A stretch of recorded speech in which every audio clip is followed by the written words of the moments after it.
800 years ago, this was the largest city on Earth. Not the largest city in Asia. On Earth, nearly 1 million people. A sprawl of temples and canals reaching farther than modern Paris. And then, it emptied. No plague wiped it out. No army burned it to the ground. The thing that killed Angkor was something Angkor had built with its own hands. And by the time anyone understood what it was already too late. To understand how a city like this dies, you first have to understand how it was ever possible.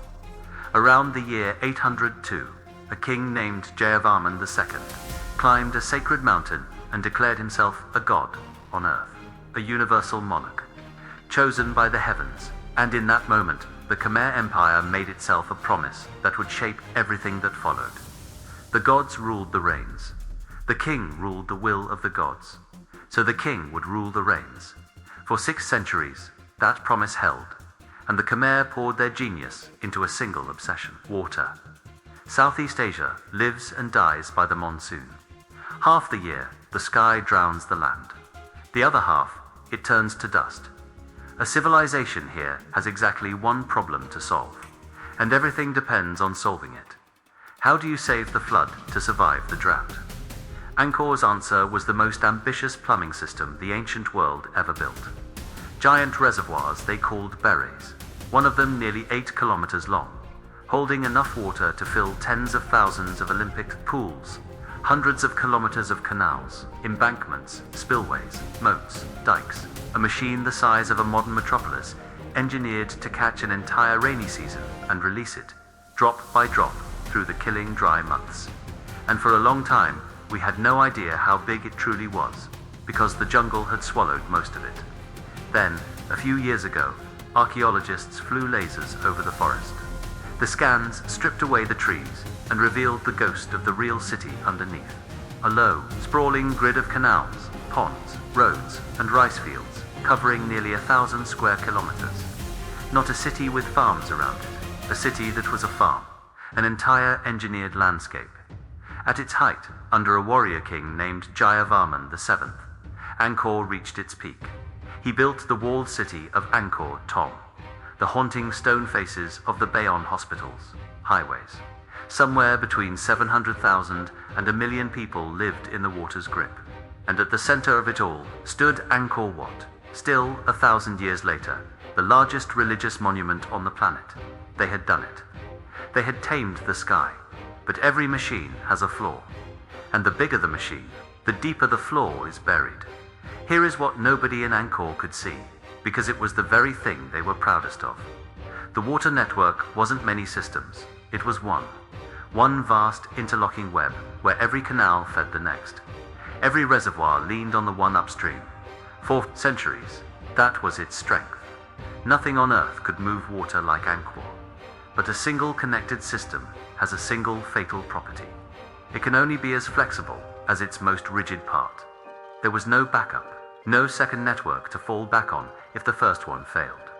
The Khmer had engineered away every inefficiency, and with it, every ounce of slack. And beneath the engineering flaw lay a deeper one.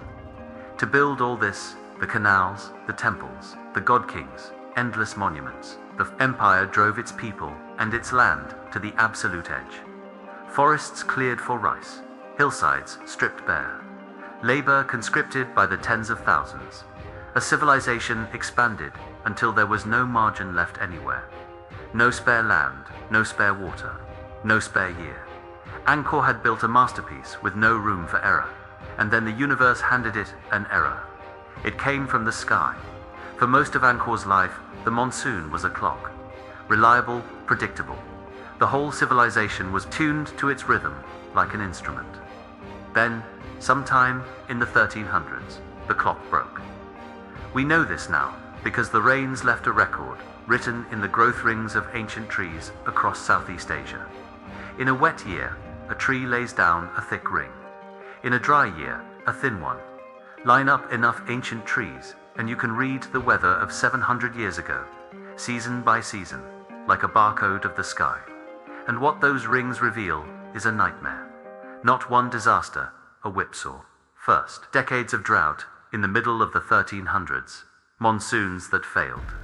year after year, draining the reservoirs the entire city depended on. Then, before the system could recover, a second brutal drought in the early 1400s, and punched between them the opposite extreme.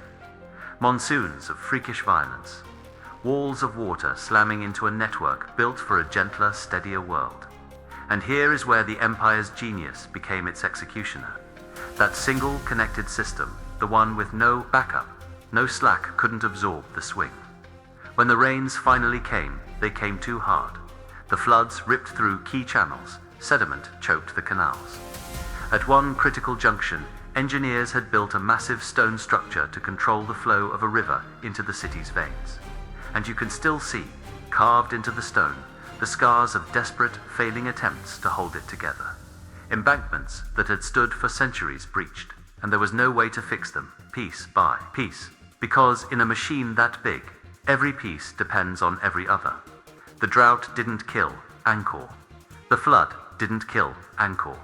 What killed Angkor was that it had built something too perfect to bend. And the stiffer a thing is, the harder it shatters. They were the greatest water engineers in the world. Surely they could fix it. They tried. We can still see them trying. Archaeologists have pulled the evidence straight out of the mud. Emergency repairs, channels crudely rerouted, whole sections of the network patched, then patched again on top of the patch. Angkor did not go quietly.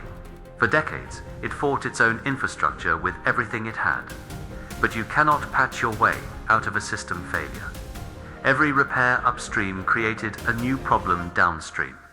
Fix one canal, and you starve another. Reinforce one dike, and you send the flood somewhere it had never gone before. The Empire was trapped inside a machine it no longer fully controlled. A machine it had spent 600 years making too big for any one mind to understand. And while the engineers fought the water, a quieter defeat was unfolding. To the south, a different kind of wealth was rising. Maritime trade, ports on the river routes down to China and the open sea. That money didn't need berets. It didn't need god-kings or armies of laborers. It was lighter, faster, and it flowed toward the coast. And slowly, the people who could leave, the merchants, the nobles, the skilled, began to leave. The center of gravity was sliding away from the temples, toward the water that led out to the world. Angkor wasn't being destroyed. It was being abandoned, piece by piece, family by family. And that is a stranger, sadder kind of death. There was no single day the largest city on earth died. That's the part that unsettles historians most. We want a moment, a siege, a fire, a last stand. And in 1431, an army from the rival kingdom of Ayutthaya did march on Angkor. For centuries, that was the whole story. The great city fell to invaders. But the truth is colder. By the time that army arrived, they were pushing on a door already hanging off its hinges. The water was failing. The people were leaving. The rice was thinning. The God King's promise that they ruled the rains had been exposed as the one thing a God King can never afford to be. Wrong, the canals silted shut. The fields fell quiet. The great reservoirs, once the beating heart of an empire, sat cracked and dry under a sky that no longer obeyed. One by one, the temples emptied. The jungle moved in, roots prying apart stone that armies never could. And within a few generations, the largest city the world had ever built was a ruin so complete that when foreign travelers finally stumbled on it, they refused to believe human hands had made it. They assumed it must have been God's, which is exactly what Angkor always claimed.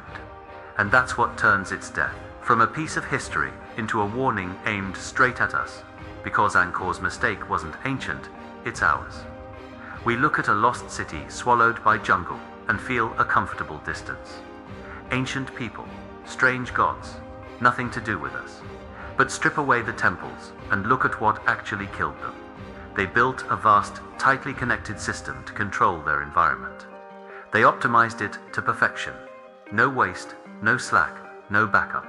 And they rested the entire thing on one silent assumption that the climate that had always been would always be. Now look at what we've built. In 2021, a winter storm hit Texas, a place whose power grid was tuned for heat, not cold. One failure triggered the next. The way one breached canal doomed the one beside it. And in ours, a modern grid serving millions was minutes from total collapse. Look at the American Southwest, where Phoenix and Las Vegas, desert cities of millions, drink from a single shrinking river. The Colorado, its great reservoirs dropping toward Deadpool, exactly as Angkor's did.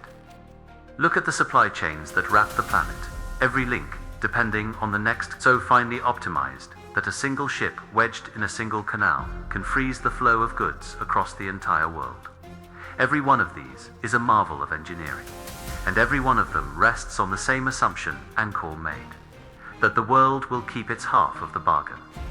Angkor's real lesson was never about drought, it's about brittleness. The more perfectly you engineer a system for one set of conditions, the less it can survive a different set. Efficiency and resilience are not the same thing. Very often, they are enemies. And the Khmer weren't fools, they were brilliant. That's the part that should frighten us. It wasn't stupidity that doomed the largest city on Earth. It was competence aimed at the wrong assumption. Today, Angkor Wat still stands, not as a living city, as a monument. The largest religious structure on the planet, visited by millions, printed on the flag of a nation. The water is gone. The canals are ghosts under the grass. But the stones remain, patient, as if they are waiting to remind us of something. That no system is too big to fail. That the things we build to protect us can become the very things that destroy us. And that the most dangerous words a civilization can tell itself are the ones Angkor believed for 600 years. This has always worked. It always will. The Khmer didn't see it coming. The question is whether we will. If this is the kind of history that changes how you see the present, subscribe. There's a whole graveyard of empires down here, and every one of them left a cause of death. If this is the kind of history that changes how you see the present, subscribe. There's a whole graveyard of empires down here, and every one of them left a cause of death.